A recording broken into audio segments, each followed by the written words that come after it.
We want to evaluate the following limit using an infinite series. As we look at this limit, we see that we have a sine of 4x.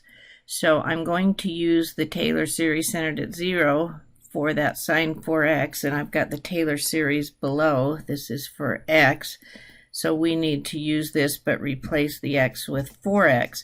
And we want to look at it term by term. So let's just write out these terms, replacing them with 4x. So this is going to equal the limit as x goes to 0 of the first term. Putting in a 4x is just 4x. I'm just putting in a 4x for the x's down here. Next term would be minus 4x to the third over 3 factorial. Then we've got plus 4x to the fifth over 5 factorial, minus 4x to the 7th over 7 factorial, and that would keep going, but we still have these other two terms on the end, so I'm going to squeeze them on there. Minus 4x plus 32 thirds x cubed, and then this whole thing is over 2x to the fifth. Okay, let's see what we can do to simplify that. This minus 4x and plus 4x will cancel.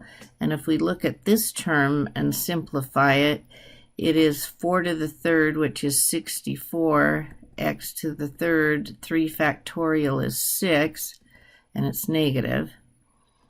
And we can reduce those, and that'll reduce to negative 32x to the third over 3. And notice that is the same as this term, except this one's negative and this one's positive. So this second term is going to cancel with that last term there.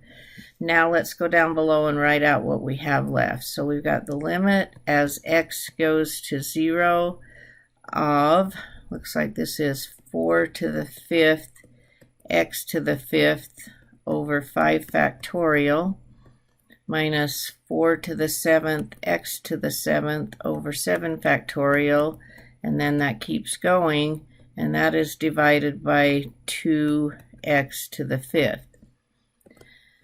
Now, as we look at this, we can apply this 2x to the 5th to each term, and so let's do that. And this first term would be 4 to the 5th, the x to the 5th. Well, maybe I'll write it out so you can see what I'm doing.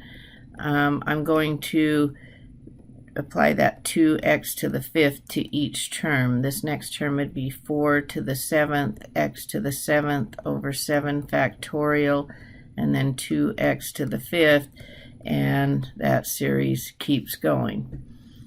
Okay, as I look at this, these x to the fifths will cancel, and there's no x left in this term. But over in this next term, this x to the fifth will make this an x squared, and the other terms, the next term's going to have an x to the ninth on it and some numbers and so forth, and they will be dividing by x to the fifth. So every term, subsequent ones, will have powers of x on the top, because x to the fifth will cancel some of them. But this, for example, the x to the ninth term, it would have had 4 to the ninth, x to the ninth over 9 factorial, and then this 2x to the fifth would leave 4x's on the top.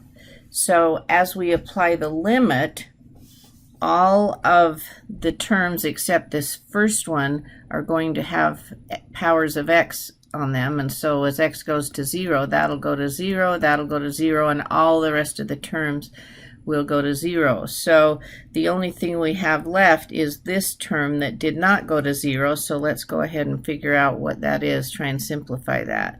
That's 4 times 4 times 4 to the third, which is 64. I'm writing it out like this because I don't have a calculator. You could put all this in your calculator, or you could write it out and simplify it. So here's the factorial, and then we've got times by another 2. So as I simplify this, these two make a 4, which will cancel with this 4. This 4 will cancel with this 4. Looks like I have a 64 left on the top and 5 times 3, or 15, left on the bottom. So this limit would be 64/15.